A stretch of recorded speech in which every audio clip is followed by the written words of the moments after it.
filled with excitement, fun, and is beyond limits. But the question is, are you ready to jump? If it is a yes, then you have jumped into the world of ultimate entertainment. Welcome to YOLO 247, a place of fun, indulgence, and endless surprises.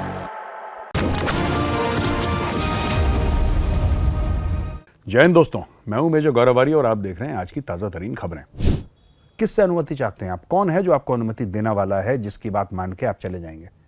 लेकिन कोई पाकिस्तानी 50 साल से फिलिस्तीन नहीं पहुंच पाया कि अगर सरकार इजाजत दे तो मैं कल गजा पहुंच जाऊं और कल यहूदियों को मार डालूं। अगर तुम गजा के अंदर घुसे, ईरान की धमकी तो पहले भी इजरायली नहीं सुनते थे, आज भी नहीं सुन रहे। अच्छा, दूसरी खबर है ईरान की। ईरान ने सीधी धमकी दे दी इजराइल को और बोला है कि भाई ऐसा है, देखो, अगर तुम गजा के अंदर घुसे, अगर तुमने लैंड इन्वेजन करा गजा के अंदर, तो फिर ये जो चीज है, ये जो लड़ाई है, ये हाथ से निकल जाएगी।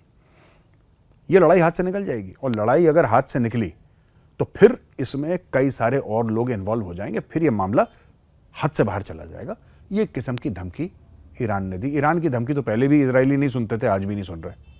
ठीक है, अब ऐसा तो नहीं है कि ईरान अपने फौजी वहां पर भेज देगा, ये ईरान करेगा नहीं। उसका कारण है, मैं आपको बताता हूं पूरा मामला चल कैसे रहा है। अमेरिका ने अपने 2 एयरक्राफ्ट कैरियर वहां पे भेज दिया। पहले वो जेराल्ड टी फोर्ड भेजा था उन्होंने, अब उन्होंने एक और भेज दिया वहां पे। अच्छा, एयरक्राफ्ट कैरियर आता है तो उसके साथ दोस्तों पूरा इकोसिस्टम चलता है। फिर न्यूक्लियर सबमरीन भी चलती है उसके साथ, फिर उसके साथ फ्रिगेट भी चलते हैं, उसके साथ डिस्ट्रॉयर भी चलते हैं, उसके साथ जहाज भी चलते हैं, उसके बाद सप्लाई शिप्स भी चलते हैं। वो पूरी एक फ्लोटिंग सिटी है। तो ऐसी 2 फ्लोटिंग सिटी तो उन्होंने भेज दी वहां पे। अच्छा, कुछ फौजी अपने तैनात कर दिया इंग्लैंड ने, और अमेरिका ने हथियार भेजना शुरू कर दिया इजराइल। अब आपको क्या लगता है, ईरान या कोई और मुल्क बीच में दखल अंदाजी करने की कोशिश करेगा? हाँ, अमेरिका इजराइल को समझाएगा कि कम मारो, कम मारो, कम मारो। वो इजराइल के ऊपर है और अमेरिका की सेटिंग है, वो माने ना माने। लेकिन मेरा एक सवाल है, इतने अमीर मुल्क हैं, मुस्लिम मुल्क जिनके पास बहुत तेल है, और दोस्तों इन लोगों ने ना बहुत पैलेस्टीन को सपोर्ट भी करा है, पर मुझे ऐसा लगता है कि सपोर्ट पूरा का पूरा ट्विटर पे है, ये जमीन पर सपोर्ट नहीं है। चलिए, आपके पास वो मजबूत फौजें नहीं है जो आप भेज दें, मैं समझ सकता हूं। आपके पास ये भी ऑप्शन है कि ठीक है, अगर आपने फौजें अपनी भेजी भी तो इजराइल से पंगा लेना मतलब अमेरिका से पंगा लेना, और ये अमेरिका के राष्ट्रपति, हर एक राष्ट्रपति बोलता है, ये सिर्फ जो बाइडेन ने नहीं बोला। जो बाइडेन ने तो अभी बोला है। आप जो अमेरिका के शुरू से 1947 के बाद जो भी रहे हैं राष्ट्रपति, उन्होंने यही बोला है, attack on Israel is an attack on America. अगर आप इजराइल पे हमला करेंगे तो अमेरिका पे हमला है। फिर अमेरिका उनके साथ शाना बशाना खड़ा हुआ है। लेकिन किसी ने पैसे भी नहीं दिए। जो निकी हेली कह रही है कि लोगों को नहीं लिया, मैं कह रहा हूं किसी ने पैसे भी नहीं भेजे। किसी ने फिलिस्तीनियों को यह भी नहीं बोला कि चलो ये लो 1-2 अरब डॉलर हम तुम्हें दे देते हैं। किसी ने इसका ऑफर भी नहीं करा। और इसका कारण क्या है, जरा सोचिएगा। ये सब चीजें, एक तो होता है कि हल्ला करना, एक होता है मीडिया पे सपोर्ट करना, एक होता है कि माहौल बनाना, ट्विटर पे हैशटैग रन करना, एक होता है कि एक्चुअल में कुछ करना। ये तो बिल्कुल पाकिस्तानियों वाला हाल है कि हर पाकिस्तानी चाहता है, और ये बात मैं पाकिस्तानियों से, जो पाकिस्तानी भाई बहन मेरा वीडियो देख रहे हैं, मैं उनसे पूछना चाहता हूं, आप सब के सब चाहते हैं कि फिलिस्तीन में जाके जिहाद लड़ें। आप कहते हैं कि अगर आपकी सरकार आपकी इजाजत देगी आपको, तो आप जरूर जाके लड़ेंगे वहां पर। हर एक पाकिस्तानी का मैंने कितने यूट्यूब पे वीडियोस देख लिए कि अगर सरकार इजाजत दे तो मैं कल गजा पहुंच जाऊं और कल यहूदियों को मार डालूं। ये जज्बा है पाकिस्तानियों में, और पाकिस्तानी कहते भी हैं। लेकिन मेरा पाकिस्तानी भाइयों बहनों से एक छोटा सा सवाल है, जब आप एक छोटी सी नाव में बैठ के यूरोप जाते हैं, वो नाव कई बार डूब भी जाती है और 300-400 पाकिस्तानी पिछली बार मर भी गए थे। आप जब इलीगल इमिग्रेशन करके गैर कानूनी ढंग से यूरोप के अंदर घुसते हैं, तो क्या आप अपनी सरकार से परमिशन लेके घुसते हैं? सोचिए जरा। मैं अपने पाकिस्तानी भाइयों बहनों से यह पूछना चाहता हूं कि जब आप अमेरिका जाते हैं, कनाडा जाते हैं, ठीक है, जो कि आप 70, 75, 76 साल से जा रहे हैं लगातार, तो क्या आप सरकार से पूछ कर जाते हैं? नहीं। आपका मन चाहता है, वीजा अप्लाई करते हैं, जाते हैं ना आप, जैसे सब लोग जाते हैं, जैसे आप में जाते हैं, सब जाते हैं, मैं भी ऐसे ही जाता हूं, सभी ऐसे ही जाते हैं। तो परमिशन आप किससे मांग रहे हैं? अगर आपको गाजा में जिहाद लड़ना है तो आप चाह क्या रहे हैं? अगर आपके दिल में है कि आप हमास के साथ खड़े हों, अगर आपके दिल में है कि आप वहां पे जाके जिहाद लड़ें और इजरायलियों को मारें, तो आपको रोका किसने है? आपको परमिशन किससे चाहिए, ये बताइए जरा। ये मैं पाकिस्तानियों से सवाल पूछना चाहता हूं, किससे अनुमति चाहते हैं आप? कौन है जो आपको अनुमति देने वाला है, जिसकी बात मान के आप चले जाएंगे? जैसे आप हर जगह जाते हैं वैसे आप यहां पे भी जाइए। आप एक एक दिन में आप यहां से लंदन पहुंच जाते हैं वीजा लेके, आप 18 घंटे में अमेरिका पहुंच जाते हैं, लेकिन कोई पाकिस्तानी 50 साल से फिलिस्तीन नहीं पहुंच पाया। पता नहीं कौन सा रास्ता इन्होंने लिया है लंबा कि 50 साल से टहल रहे हैं पूरी दुनिया में, फिलिस्तीन नहीं पहुंच पाए पाकिस्तानी।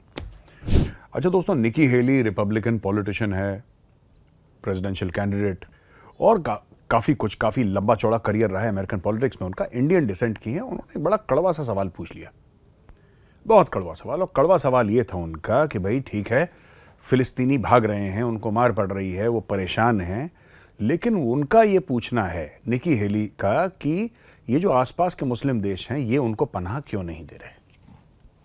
इजिप्ट है, पनाह दे, है ना साहब, लेबनान है, पनाह दे, सीरिया है, पनाह दे, जॉर्डन है, पनाह दे, ये आसपास के देश हैं, ये पनाह क्यों नहीं दे रहे आखिर? उनका है पूछना है। तो दोस्तों एक छोटी सी कहानी है और आज मैं आपको कहानी सुनाना चाहता हूं। कहते हैं कि दूध का जला छाछ भी फूक फूक के पीता है। और ये जो मुस्लिम देश है ना, आप ये मत सोचिएगा कि इनका दिल नहीं है और एक दूसरे मुस्लिम की ये मदद नहीं ये बात नहीं है। मामला है 1970 का। अच्छा, 1967 में 6 डे वॉर खत्म हुआ था, जहां पे यही 4-5 देशों ने एक साथ इजराइल पे हमला करा। 1967 याद रखिएगा दोस्तों। 67 में इजराइल में हमला होता है, 6 दिन लड़ाई चलती है और 6 दिन में इजराइल इन 5 देशों को हरा देता है। जब हराता है तो लोगों में भगदड़ मचती है और सबसे ज्यादा भगदड़ मचती है फिलिस्तीनियों में, और फिलिस्तीनी भाग के पहुंच जाते हैं साहब जॉर्डन। जॉर्डन में पहले भी थे फिलिस्तीनी कुछ, अब और ज्यादा पहुंच जाते हैं। और जॉर्डन का जो राजा है, किंग हुसैन है, वो उनको वेलकम करता है और बोलता है कि आप आइए, आप मुस्लिम हैं, हम आपकी मदद करेंगे। और जो जॉर्डन के राजा से बन पड़ता है, जॉर्डन का राजा उनके लिए करता है। उनके लिए कैंप बनवाता है, बच्चों के लिए स्कूल बनवाता है, पानी वानी जो हो सकता था अपने लिमिटेड रिसोर्सेज में जॉर्डन का राजा करता है। दोस्तों याद रखिएगा, जॉर्डन का राजा उस परिवार से ताल्लुक रखता है जो कि सीधी नस्ल है, सीधी प्रॉफिट मोहम्मद से। तो उनके खानदान में वो प्योर जिसको कहते हैं वो लाइन चली आ रही है प्रॉफिट मोहम्मद से आज तक, वो ट्रेस कर सकते हैं। और एक एक जो उनकी फैमिली में रहा है, एक एक करके उनका है नाम लिखा हुआ है कि साहब ये हैं, इस तरीके से हैं, ऐसा है। तो वो उन फैमिली से तो उनकी बड़ी इज्जत है, जाहिर सी बात है, होनी भी चाहिए, और उनकी बड़ी इज्जत है।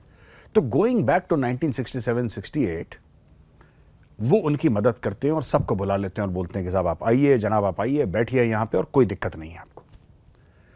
लेकिन फिलिस्तीनियों में कई ऐसे एलिमेंट हैं जो कि वहां पे बदमाशी शुरू कर देते हैं। और बदमाशी कैसे कि रोड ब्लॉक लगा लिया सड़क के बीच में, जो लोकल जॉर्डेनियंस थे उनको रोका, उनके साथ मार पिटाई करी, बदतमीजी करी, उनके साथ हफ्ता वसूली करी, किसी को किडनैप करा, वहां से फिरौती ली, मारा पीटा। ये गुंडागर्दी वाले काम फिलिस्तीनियों ने जॉर्डन में शुरू कर दिए और आवाम बड़ी परेशान हो गई। लेकिन किंग ऑफ जॉर्डन ने बोला कोई बात नहीं, मेहमान है, चलो समझाओ ये सब करो। एक बार इन्होंने कोशिश करी, फिलिस्तीनियों ने, किंग ऑफ जॉर्डन का तख्ता पलटने की। सोचिए, जो आपका मेजबान है, जिसने आपके बुरे वक्त में आपका साथ दिया है, आपने उसके साथ धोखा करा। इन्होंने तख्ता पलट की कोशिश करी, इन्होंने और ज्यादा अराजकता फैलाने की कोशिश करी। किंग ऑफ जॉर्डन हो गए बड़े परेशान दोस्तों, और किंग ऑफ जॉर्डन ने 2-3 मुस्लिम देशों को इमीडिएटली कांटेक्ट कर और बोला कि मुझे आपकी मदद की जरूरत है। ये तो बहुत बड़ा एक, जिसको कहते हैं कि एक बहुत बड़ा फितना जो है मेरे सर पे आ गया, अब आप मेरी मदद करें। मदद की गुहार सुनने में जो रिस्पॉन्स करा, जाहिर सी बात है पैसे लेके ही करा था, लेकिन फिर भी करा था। उसमें से एक मुल्क था पाकिस्तान। पाकिस्तान ने अपनी फौजें जॉर्डन भेजी और उनका हेड था एक ब्रिगेडियर।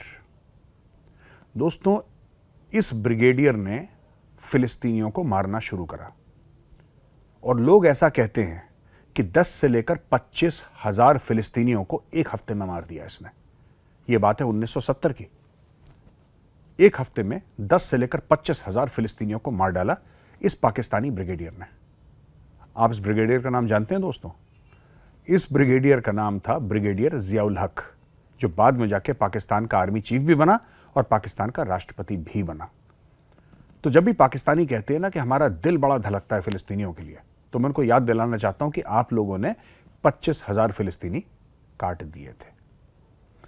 तो जब निकी हेली पूछती हैं कि ये मुस्लिम मुल्क हैं, इनके पास साधन भी हैं, इनके पास सब कुछ है, अगर ये कुछ कुछ करके सबको ले लें तो ये इतना ह्यूमैनिटेरियन क्राइसिस ना हो, क्योंकि अमेरिका तो इजिप्ट को हर साल $1 अरब देता भी है इस चीज के लिए। तो भैया आप ले लें। सबने हाथ खड़ा कर दिया, बोला हम नहीं लेंगे। रफा वाला जो एरिया था उसको तो बंद कर दिया, और ऊपर से ये बोल दिया इजिप्ट ने कि हम वहां पे दीवार बना रहे हैं कि कोई फिजिकली भी नहीं आ पाए। तो दोस्तों इतना लोग डरते हैं फिलिस्तीनियों से, क्योंकि सबको ब्लैक सितंबर याद है, सबको दिन याद है कि जिसने मेजबानी करी थी इनकी, वो मरते मरते बचा। तो कोई इनके साथ खतरा नहीं लेना चाहता। आप कभी भी देखिएगा, ये जो अरब शेख हैं ये बड़े स्मार्ट हैं दोस्तों। आप इनको ऐसा मत समझिएगा कि कम पढ़े लिखे हैं। They are very very smart and tactically and strategically brilliant. इनको पता है कि इनके हक की क्या बात है, इनको पता है कि इनका मफाद या इनका फायदा कहां पे है। भारत में आपको रोहिंग्या मिल जाएंगे, आपको यूरोप में रोहिंग्या मिल जाएंगे, आपको दुनिया भर में रोहिंग्या मिल जाएंगे, आपको सऊदी अरब में रोहिंग्या नहीं मिलेंगे, आपको यूएई में रोहिंग्या नहीं मिलेंगे, अलाउड ही नहीं है।